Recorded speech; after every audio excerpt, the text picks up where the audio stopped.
Hi, family. Welcome into our broadcast of You Are Enough. I'm going to tell you three things that you can expect when God calls you, when God chooses you to do something absolutely great in the earth. Everybody goes through with this when they're called, when they're chosen. You're going to have ups, downs, ins, and outs in life. You're going to have highs and lows. But I want you to know you're going to have to expect these things. No matter if you're an apple of God's eye, it doesn't matter if you are God's favorite. You're going to go through testing. You're going to go through trials and tribulations.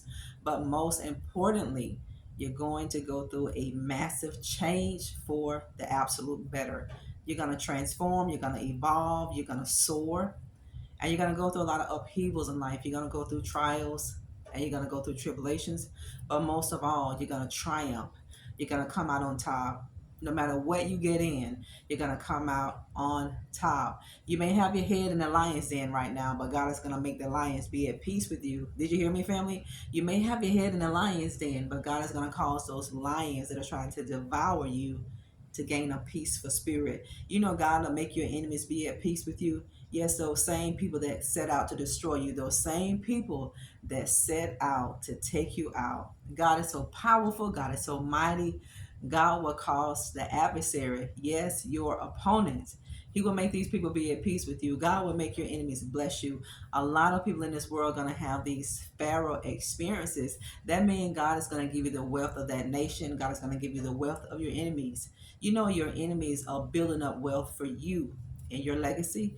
The enemies in your life are building up blessings for you and your household. This is why you pray for your enemies, because if people really had known who you were, trust me, family, people wouldn't come for you. You got to know these things in your spirit. And once you identify these things, it's going to give you a little bit more peace, and it's going to give you a little bit more desire to move on and don't focus so much on these things. Everybody goes through ups, downs, ins and outs, highs, lows.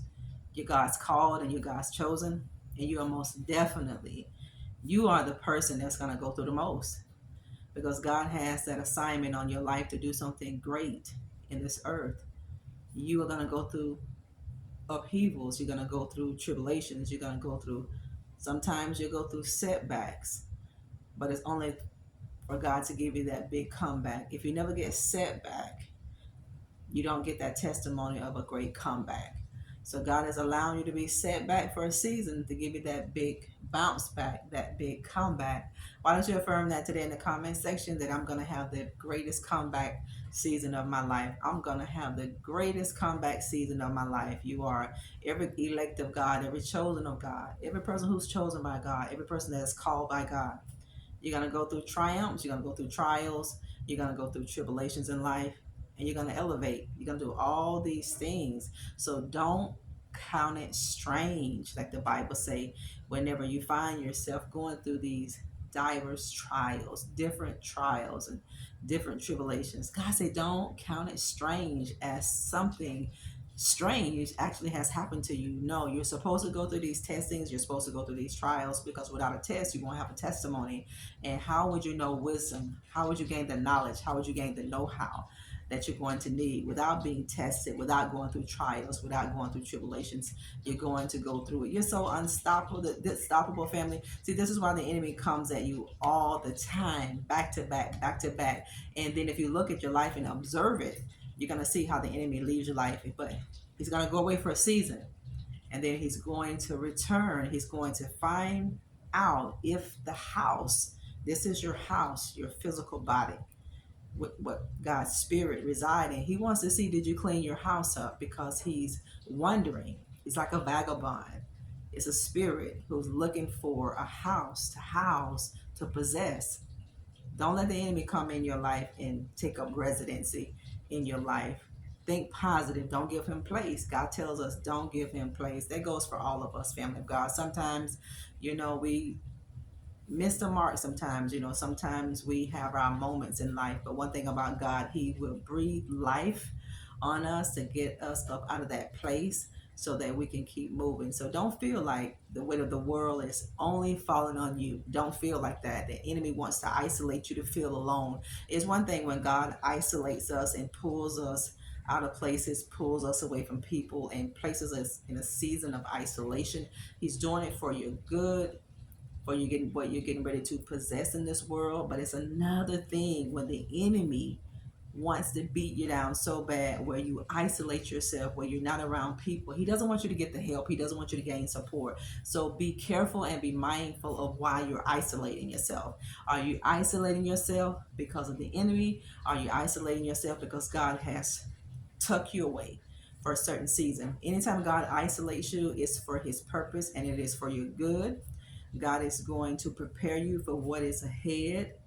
You got to be strong. He's trying to build up your spiritual rigors so that the battle that you're getting ready to face, you're going to come out victorious. You're going to come out on top. Everybody goes through a battle. But listen, the weapon that you're fighting are not through flesh and blood. Read Ephesians 6. God tells us who our enemy is. We wrestle not against flesh and blood, but wickedness, powers, and dark places. This is where the real battle is. It's a spiritual battle. The spiritual realm is real. Good and evil is real. The battlefield is in your mind. This is why God talks so much in the Word of God about transforming the mind. So you got to change it. How do you change it? You got to pick up with the Word of God. You got to just flood yourself with the Word. You got to flood yourself with the scriptures of God. You got to brainwash yourself every single day of your life. And you got to speak life over your situation. So to those of you who are writing into our channel, asking us, why do you get hit? Why did God choose us? Why do I have to go through trials and tribulation? Because God has something for you to do. And he's equipping you to do it. You want a testimony? Then you got to go through a test. You want to be blessed by God? So you're going to have to go through tribulations. You're going to have to. But you got to know this. You're going to come out on top and you're going to come out with the enemy's spoil. You're never going to go in a battle and come out empty handed. Why don't you affirm that? Put your name in the comment section that I'm not going to come out of this fight. I'm not going to come out of this battle empty handed. You're not. God is going to give you a testimony just like he did the children of Israel. If you walk in sync with God, just trust him. Even when you don't know what God is doing, how he's going to do it, just trust. Have blind faith and have blind trust. Thank you for tuning in to our broadcast of You Are Enough. Don't forget to subscribe to our channel, like and share. Jump over to Instagram. To all of you who are jumping over to Instagram and Nikki McCray, following us over there, giving us your support. We so greatly appreciate it. We love you. God bless you. Bye-bye.